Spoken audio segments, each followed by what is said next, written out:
Assalamualaikum warahmatullahi wabarakatuh. Selamat pagi Pak Bembi. Selamat pagi teman-teman. Di sini kami kelompok 2 yang terdiri dari saya sendiri Aditya Guntur Setiowibowo. Yang kedua ada Bagas Wicaksana. Yang ketiga ada Mahindra Juni Azhara. Yang keempat ada Inyoman Dedi Hamarta Su. Yang kelima Indah Ayu Puspita BR Naba. Yang di sini kami akan menjelaskan beberapa materi. Yang pertama yaitu alasan. Pada tahun 1904 Albert Lasker kepada Badan Lord dan Thomas menerima pesan dari John E. Kennedy, seorang copywriter. Pesan itu berbunyi, "Saya di bar di lantai bawah dan saya dapat memberitahu Anda apa sebenarnya periklanan itu. Saya tahu bahwa Anda tidak tahu. Jika kamu ingin tahu apa itu periklanan, kiriman kata 'ya' ke pengiriman pesan." Lasker menjawab, "Ya." Dan Kennedy mengatakan bahwa periklanan adalah keahlian penjualan dan itu tergantung pada salinan. Alasan mengapa Kennedy mengubah Lasker yang kemudian dijelaskan. Percakapan ini sebagai hal yang paling luar biasa dalam hidup saya. Agensinya pergi untuk menantang gagasan bahwa periklanan berarti hanya menarik perhatian. Itu lari ke kelas copywriting yang menggunakan pendekatan reason why. Seorang siswa berkata bahwa revolusi ini adalah sebuah seruan ke akal budi daripada asumsi waktu yang dihormati bahwa publik adalah masa bodoh, domba yang didorong, yang bisa diombang-ambingkan hanya dengan gambar dan kata-kata yang menarik. Pope 1983, Fox 1997. Sayangnya hampir seabad kemudian .com, perusahaan menghabiskan miliaran untuk mencari perhatian. Selanjutnya, berikan alasan. Iklan yang memberi alasan kepada penonton lebih persuasif. Dan kenapa tidak? Kita suka tahu mengapa kita harus membeli produk tertentu. Iklan radio Bose Wave memberikan alasan mengapa radio Bose terdengar bagus. Teknologi speaker pandu gelombang akustik yang dipatenkan. Secara umum, alasan yang diberikan harus relevan dan logis. Namun, di kasus barang kenyamanan atau sumbangan kecil, bahkan alasan logis atau tidak wajar bisa menjadi persuasif. Misalnya, di awal 1900-an, Quaker menyiratkan bahwa Pulverize-nya, produknya, bagus karena ditembak dari senjata meskipun aneh. Alasannya adalah benar dan tampaknya berhasil. Selanjutnya ada bukti tentang efek alasan. Dalam eksperimen lapangan pada 1980-an, seorang kolaborator riset mendekati seorang yang baru saja meletakkan halaman di mesin fotokopi tetapi belum menyetorkan uang. 3 pertanyaan ditanyakan secara acak untuk orang. Yang pertama, "Maaf, saya punya 5 halaman. Bolehkah saya menggunakan mesin xerox?" Yang kedua, "Maaf, saya punya 5 halaman. Bolehkah saya menggunakan mesin xerox karena saya dalam buru-buru?" Yang ketiga, "Maaf, saya punya 5 halaman. Bolehkah saya menggunakan mesin xerox karena saya harus membuat salinan?" Selanjutnya, untuk produk dengan keterlibatan tinggi, alasannya harus kuat. Jika ada alasan kuat, gunakan alasan tersebut dalam hal apapun. Tapi ini sangat penting untuk produk dan keterlibatan tinggi.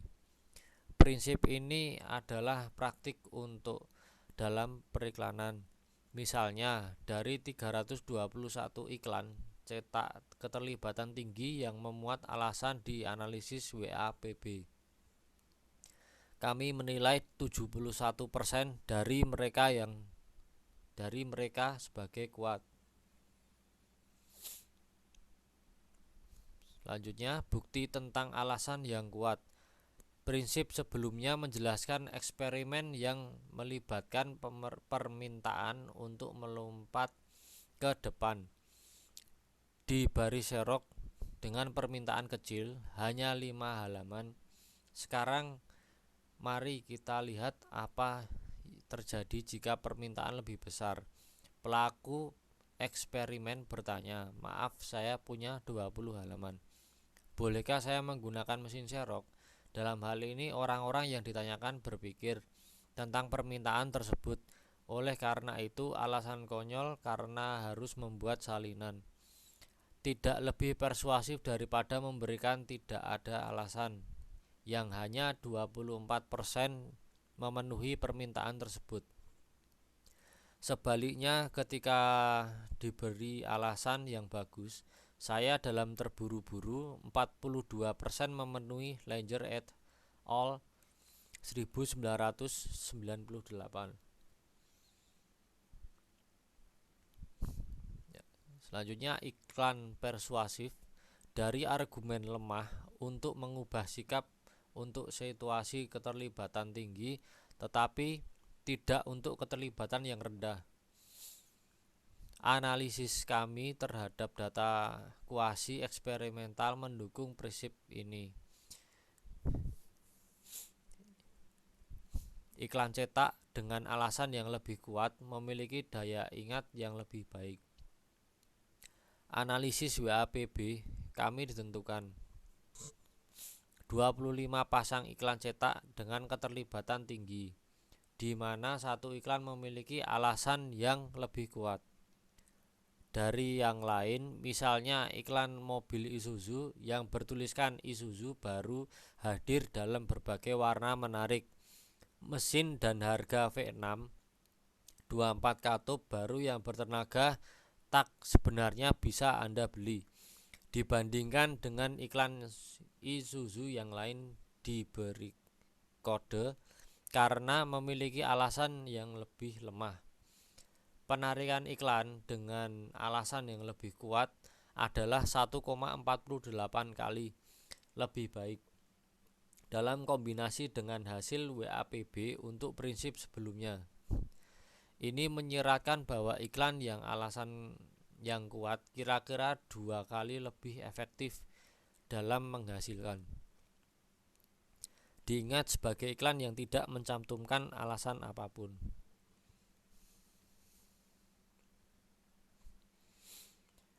Ya, mungkin materi selanjutnya akan dijelaskan oleh teman saya. Dari saya, terima kasih. Wassalamualaikum warahmatullahi wabarakatuh.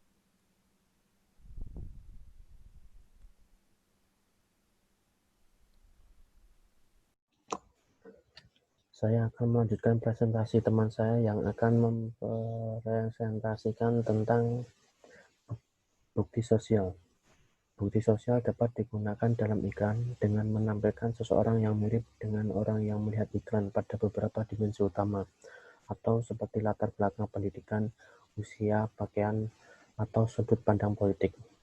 Jika orang yang mirip menyukai produk tersebut, mungkin kita juga akan menyukainya jika iklan tersebut mempunyai kriteria yang sama dengan kita.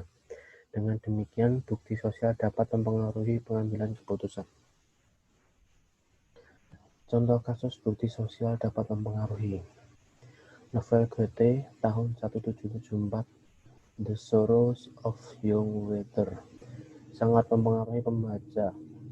Banyak dari mereka berpakaian dan bertingkah laku seperti yang dilakukan Werther, dan beberapa bunuh diri seperti yang dilakukan Werther pula. Karena kematian peniru, beberapa negara Eropa melarang sekolah studi ilmiah tentang efek Werther. Ini dimulai sekitar tahun 1840.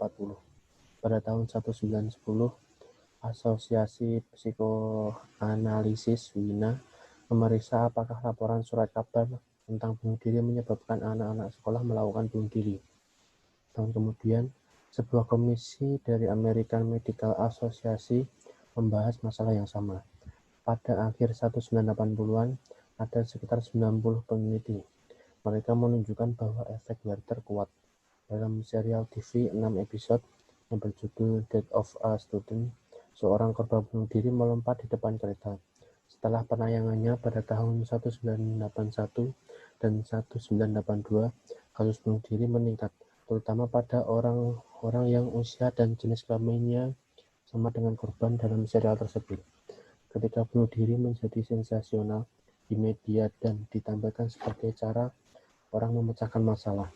Pada tahun 1993, Organisasi Kesehatan Dunia mencantumkan mengurangi laporan di media sebagai salah satu langkah dasar untuk pencegahan bunuh diri. Penerapan rekomendasi ini terbukti secara substansial mengurangi kasus bunuh diri di kereta bawah tanah Wina. Bukti sosial dapat memiliki efek yang kuat pada berbagai macam perilaku. Ini adalah penjelasan atas keberhasilan skema Ponzi. Tunjukkan bahwa produk tersebut banyak digunakan. Sebuah buku periklanan awal tahun 1900-an mengilustrasikan efek perilaku tersebar luas. Seorang pria berdiri di jalan sambil menatap ke atas sebuah gedung tinggi. Kerumunan berkumpul dengan setiap pria menjulurkan lehernya. Kekuatan tampaknya meningkat seiring dengan jumlah penonton. Ini diuji bertahun-tahun kemudian dengan meminta kolaborator berdiri di trotoar di New York City dan melihat jendela lantai 6 selama 60 detik. Para penulis mengamati perilaku 1.424 orang yang lewat. Ketika hanya satu sekutu yang melihat ke atas, 4% orang yang lewat berhenti. Ketika 5 sekutu mendongak, 15% berhenti. Ketika 15 sekutu mendongak, 40% berhenti. Bukti sosial sangat efektif, terutama jika kepemilikan atau pengguna produk dapat dilihat oleh orang-orang dalam kelompok sebaya seseorang. Hal ini juga meyakinkan untuk kepercayaan produk-produk konsumen tidak dapat menilai kemanjuran dan harus mengutamakan kinerja produk semata-mata atas dasar keyakinan. Dan ada beberapa rasionalitas ketika melakukan untuk produk utilitarian dengan keterlibatan tinggi. Dengan banyaknya pengguna, pasti orang akan melapor masalah jika produknya tidak sesuai dengan harapan. Fokus pada individu yang mirip pasar sasaran.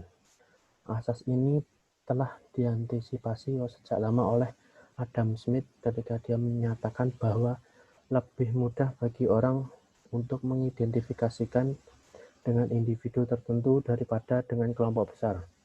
Dalam iklan TV Spanyol tahun 1991, di gimnasium, seorang kepala sekolah membuat kondom selama kelas gym di sekolah menengah. Peluit ditiup agar para siswa berkumpul dan mengatakan, "Saya menemukan ini di ruang ganti kalian. Milik siapa ini?" Menurut kepala sekolah, ketika tidak ada yang mengakuinya, dia akan menjadi lebih tegas. Dan berkata lagi, "Aku berkata, siapa ini?" Setelah penundaan, seorang laki-laki tampan berdiri dan berkata, "Itu milikku." Kemudian anak laki-laki lainnya berdiri dengan berkata, "Ini milikku juga." Agil berdiri dan berkata, "Ini milikku." Orang-orang muda diidentikan dengan para siswa ini. Slogan "Ini milik saya" menjadi populer di kalangan anak-anak muda. Muncul di kaos oblong dan dimasukkan dalam musik pop. Iklan kondom ini memberikan penerapan yang baik dari penggunaan bukti sosial. Bukti sosial dapat diperoleh dengan menunjukkan orang serupa yang terlibat dalam perilaku yang diiklankan. Persamaan ini dapat diekspresikan dalam berbagai cara, seperti melalui kepercayaan, penampilan, pakaian, suara, ataupun latar. Prinsip ini mencoba membangun hubungan emosional. Prinsip ini paling efektif ketika asosiasi baru bagi mereka yang berada di pasar sasaran. Selanjutnya adalah tentang bukti tentang pengaruh klaim penggunaan produk oleh yang mirip. 3 eksperimen tentang donasi menguji pentingnya penggunaan individu serupa dalam seruan menyumbang untuk upaya penyelamatan hidup. 672 subjek, yaitu pelajar Israel, diberi tahu tentang kelompok yang serupa dengan mereka dalam hal kebangsaan atau warna kulit, atau kelompok yang berbeda. Donasi jauh lebih tinggi ketika kelompok memiliki keserupaan. Para peneliti kemudian melihat efek fokus pada individu serupa dari kelompok tersebut, misalnya dengan menunjukkan gambar korban individu daripada foto kelompok 7 korban yang diidentifikasi. Pikirannya adalah bahwa fokus pada individu akan meningkatkan identifikasi dan mengarah pada keterikatan emosional. Analisis ini kami terhadap data eksperimental semu memberikan dukungan tambahan, yaitu iklan cetak yang menunjukkan produk yang digunakan oleh orang-orang yang mirip dengan target pasar khusus memiliki daya ingat yang lebih baik.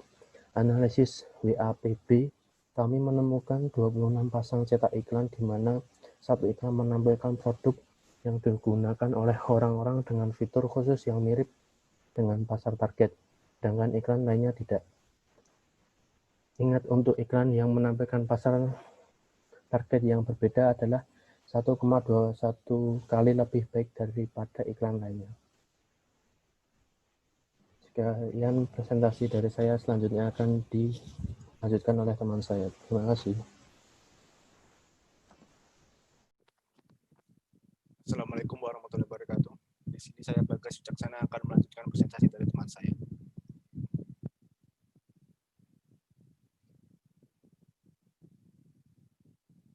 Di sini saya akan menjelaskan tentang kelangkaan. Contohnya adalah pada tahun 1934, toko serda ada BLman memasang iklan cetak dengan tajuk utama, "Kami percaya bahwa setidaknya 500 pria di New York yang mencintai istrinya mereka dan ingin memberi mereka bunga untuk Paskah."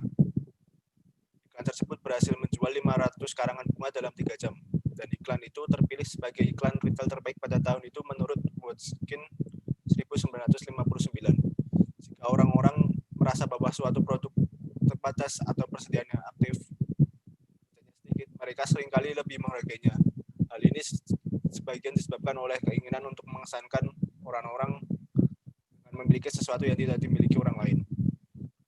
Dalam pengertian itu, tampaknya bertentangan dengan ketahanan sosial. Namun, kelangkaan terkadang berfungsi sebagai sinyal bukti sosial bahwa semua orang menginginkan ini. Kelangkaan juga berperan ketika dianggap sebagai hilangnya kebebasan memilih.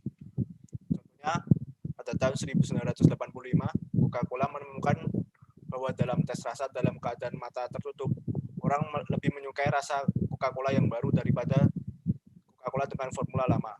Namun ketika perusahaan menghapus rumus lama dari pasar, pelanggan bereaksi seolah-olah kebebasan mereka telah dilanggar dan menuntut pengembalian. Banyak penelitian hukum mendukung anekdot tentang hilangnya kebebasan memilih ini. Misalnya, dalam simulasi sidang juri yang melibatkan kecelakaan, ketika juri tidak diberitahu bahwa terdakwa memiliki asuransi kecelakaan, mereka memberikan klaim kerusakan sebesar $33.000. Tapi ketika diberitahu bahwa dia memiliki asuransi, pengerahan tersebut naik menjadi $37.000. Namun ketika diberitahu bahwa asuransi dan hakim memerintahkan mereka untuk mengabaikan informasi itu, penghargaan tersebut naik menjadi $46.000. Serupa dengan itu, percobaan laboratorium lain menemukan bahwa ketika informasi yang lemah tentang rasa bersalah diputuskan dapat diterima dalam sebuah kasus hukum, 26% dari subjek menemukan terdakwa bersalah, dan bahwa persentase meningkat menjadi 35% 35% ketika bukti yang sama disajikan dan kemudian memutuskan tidak dapat diterima. Yang berikutnya, eksperimen lain menemukan bahwa instruksi hakim untuk mengabaikan informasi membuat juri lebih mempertimbangkan informasi tersebut. Tapi ini hanya diterapkan ketika hakim menegur juri untuk mengabaikan informasi tersebut. Hal ini tidak terjadi jika hakim hanya menyatakan bahwa informasi tersebut tidak dapat diterima. Singkatnya, itu terjadi ketika para hakim mengira bahwa kebebasan mereka dibatasi. Wolf dan Montgomery 1977. Pernyataan bahwa produk yang menarik itu langka padahal itu benar.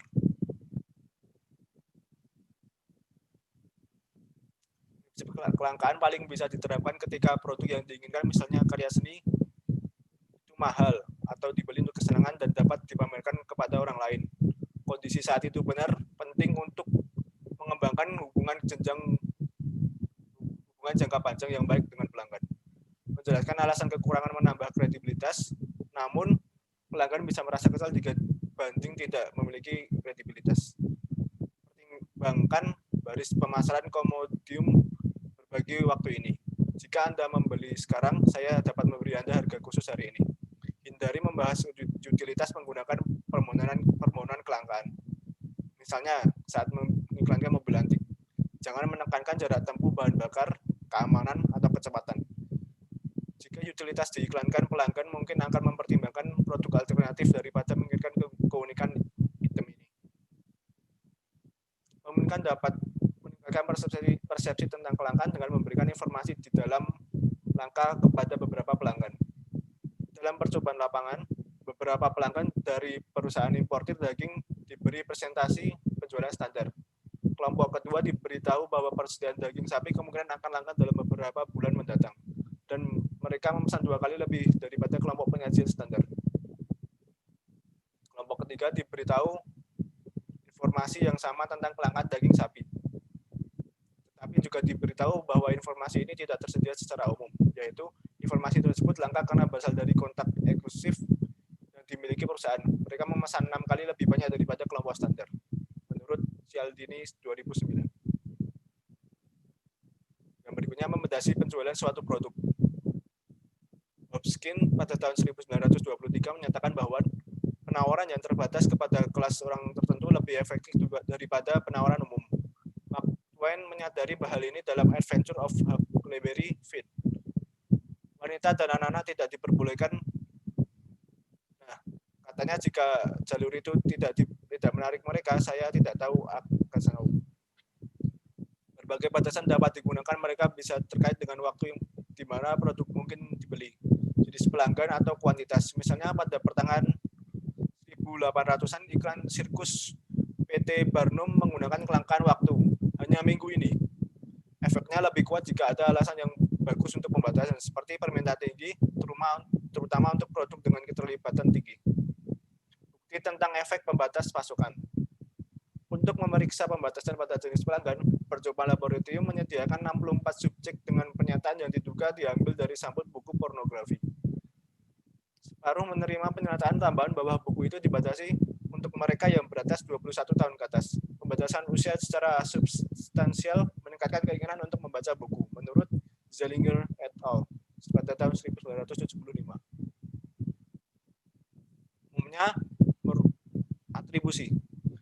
Mereka merupakan bujukan untuk mengaku hanya memasok untuk para pecinta, karena semua menganggap diri mereka seperti itu, dan jika tidak, rasa ingin membangkitkan dasar Garcian 1949. Pada tahun 1968, Jane Elliot mendemonstrasikan kekuatan distribusi melalui demonstrasi mata biru versus mata coklat dengan siswa kelas 3 di sekolah dasar Reeseville di Iowa. Dia mulai dengan memberitahu bahwa para siswa bahwa orang bermata coklat memiliki lebih banyak melanin di mata mereka. Orang bermata coklat cemberut lebih baik daripada bermata biru. Perilaku yang dihasilkan pada anak-anak itu luar biasa. Anak-anak bermata coklat lebih baik daripada anak-anak bermata biru pada tes pada hari pertama. Keesokan harinya, dia berkata bahwa dia telah membuat kesalahan dan bahwa sains benar-benar menunjukkan bahwa anak-anak bermata biru lebih baik.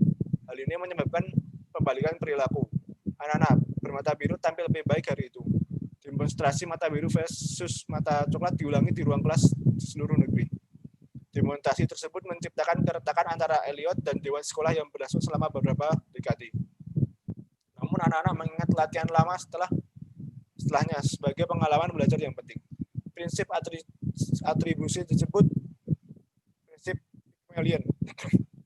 Setelah drama George Bernard Shaw kemudian diadaptasi sebagai My Fair Lady.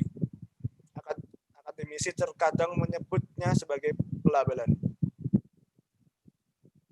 Mengaitkan perilaku atau sifat yang menguntungkan ke pasar sasaran. Pada awal 1990-an, The Economist menjalankan kampanye yang memuji pembacanya. Sebuah iklan berbunyi, sebuah poster harus berisi tidak lebih dari 8 kata, yang merupakan kata maksimum yang dapat diterima oleh pembaca rata-rata dalam sekali pandang. Ini bagaimanapun adalah poster untuk Economist readers. A Billboard berkata, jika Anda sudah menjadi pembaca, minta sopir Anda untuk berteriak saat Anda melewati poster ini. Iklan ketiga berbunyi, saya tidak pernah membaca The Economist, dikaitkan dengan manajemen tren usia 42. Ide di balik pengaitan adalah untuk memuji calon pelanggan karena memiliki sifat-sifat yang akan mengarah pada jenis perilaku tersebut. Atribusi cenderung memberikan tanggapan yang baik jika orang-orang tersanjung dan dibuat merasa percaya diri. Orang tampaknya bersedia menerima hampir semua alasan untuk menjelaskan mengapa mereka memiliki sifat baik tertentu. Atribusi diharapkan lebih efektif jika dipandang manipulatif. Jadi ini akan menjadi yang paling efektif untuk tujuan sosial seperti permintaan sumbangan amal. Yang terakhir, bukti tentang efek pengaitan. Contohnya adalah siswa sekolah tata bahasa dalam kelompok atribusi diberitahu bahwa mereka harus rapi dan bersih. Dan anggota kelompok ceramah, mereka harus rapi dan bersih. Sebuah kelompok kontrol tidak diberitahu apa-apa. Atribusi hampir 2 kali lebih efektif daripada ceramah dalam evaluasi langsung terhadap kerapian. Dalam evaluasi jangka panjang, kelompok atribusi lebih penting daripada evaluasi langsung. Sedangkan kelompok ceramah sedikit kurang rapi dibandingkan dengan kelompok kontrol. Penulis berspekulasi bahwa metode ceramah gagal karena melibatkan atribusi negatif. Untuk menjelaskan bahwa para siswa tidak rapi, hasil serupa diperoleh dalam percobaan di 4 kelas di mana beberapa siswa diberitahu bahwa mereka memiliki kemampuan atau motivasi untuk melakukannya dengan baik dalam matematika, secara yang lain tidak. Sekian dari saya dan akan dilanjutkan oleh teman saya.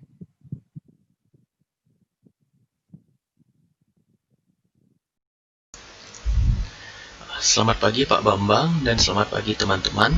Sini saya Inyaman Dedi Amarta ingin melanjutkan presentasi dari teman saya. Selanjutnya ada topik yaitu liking atau menyukai. Sini contoh kasusnya adalah Tupperware. Tupperware atau yang membuat wadah penyimpanan makanan dari plastik memiliki staf penjualan yang sebagian besar terdiri dari wanita yang mengadakan pesta di rumah mereka. Konsep Tupperware sendiri ada dua, yaitu menjual produk dan merekrut orang lain untuk menjadi tuan rumah pesta tersebut. Orang-orang yang menghadiri pesta-pesta ini karena teman-teman mereka yang menjadi tuan rumah mengundang mereka. Mereka sering membeli produk karena ingin menjaga hubungan baik dengan teman atau tuan rumahnya. Dan strategi Tupperware ini dirancang untuk meyakinkan pembeli agar menyukai fitur yang terkait dengan produk tersebut. Selanjutnya ada diagram teori keseimbangan. Ketika tanda-tanda hubungan berlipat ganda dan hasilnya positif seperti gambar di atas, orang-orang akan merasa nyaman. Tetapi ketika hasil dari tanda-tanda negatif, orang-orang akan merasa tidak nyaman dan berusaha untuk menyeimbangkan keadaan. Gagasan ini kadang-kadang disebut juga sebagai teori keseimbangan yang sudah ada sejak tahun 1900-an. Selanjutnya ada kaitan produk dengan hal-hal yang menguntungkan dan relevan dengan produk. Contoh kasusnya ada sebuah iklan Kodak tahun 2003 menampilkan seorang anak laki-laki di sebuah toko di mana perwakilan Kodak yang ramah membantunya menggunakan teknologi pencitraan Kodak untuk memperbesar gambar. Dia menyempurnakan gambar, memperbesarnya ke ukuran yang dia inginkan, dan mencetaknya. Kami tidak melihat gambar itu sampai akhir iklan. Tapi ketika anak laki-laki memberikan foto neneknya sebagai seorang gadis muda bermain bisbol, pertimbangan untuk mengaitkan produk dengan hal-hal yang menguntungkan. Dan prinsip ini diharapkan paling dapat diterapkan untuk produk keterlibatan rendah. Pengiklanan harus berhati-hati agar hal-hal yang menguntungkan tidak relevan membanjiri pesan. Hal yang sebaliknya juga berlaku. Jika Anda ingin mencegah perilaku, kaitkanlah dengan hal-hal yang tidak menyenangkan. Jadi, untuk meyakinkan orang-orang agar menghindari rokok, membuang sampah sembarangan, atau polusi, asosiasi yang tidak menguntungkan bisa efektif. Sangat berisiko bagi pengiklanan untuk mengaitkan produk mereka dengan hal yang tidak menguntungkan. Selanjutnya ada authority atau wewenang.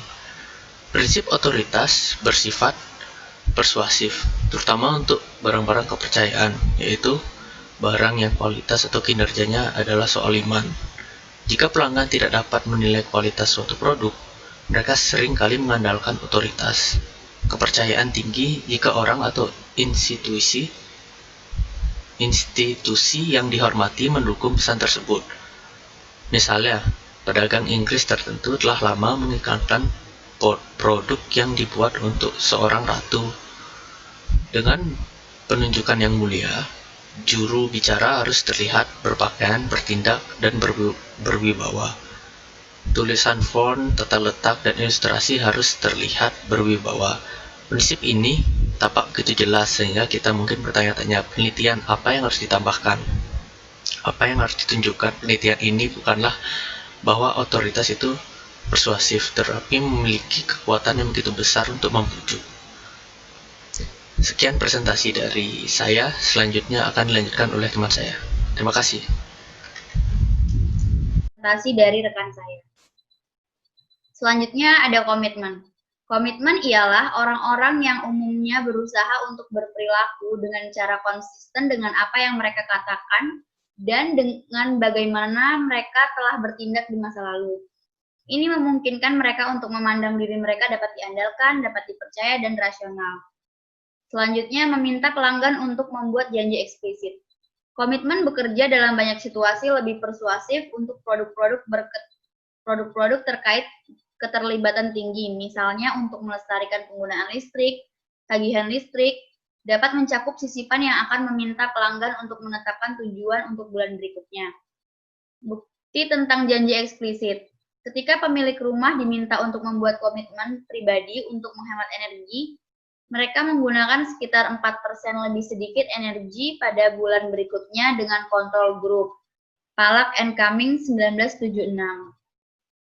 Selanjutnya, meminta pelanggan untuk mengambil langkah kecil yang relevan. Lalu diikuti dengan cepat permintaan terkait langsung. Salah satu cara untuk mendapatkan komitmen dikenal sebagai kaki di pintu atau FETD.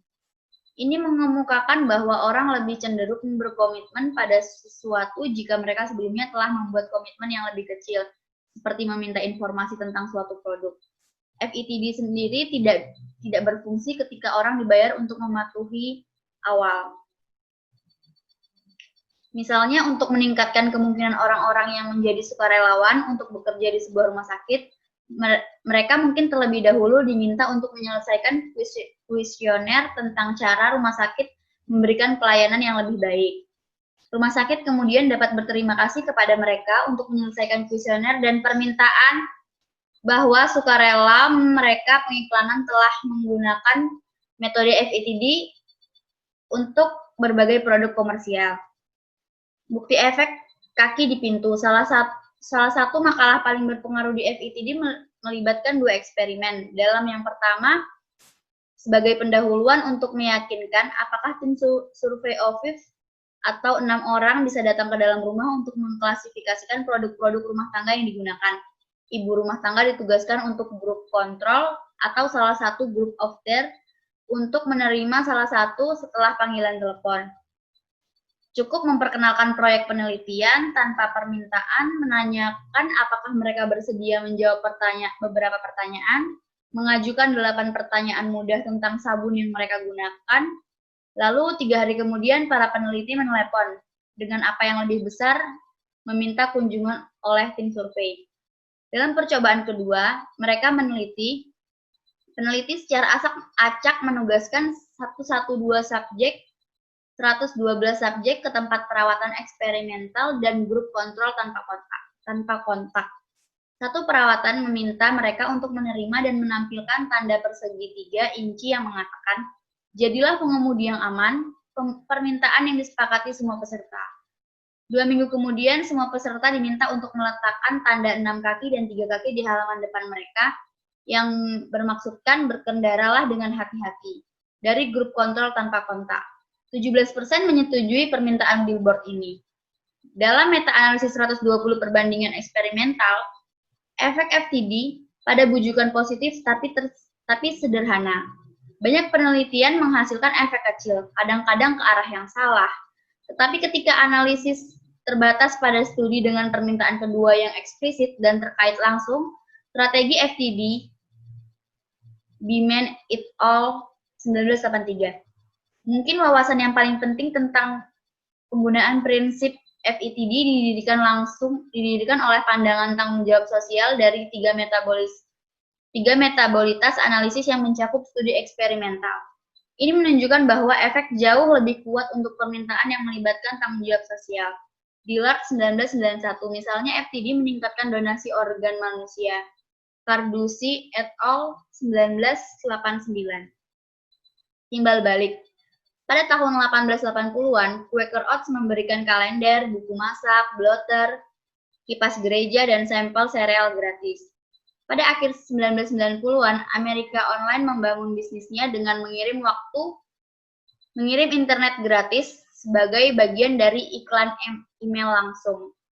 Selanjutnya, berikan sesuatu kepada individu tertentu ketika mereka dapat membalas dengan mudah.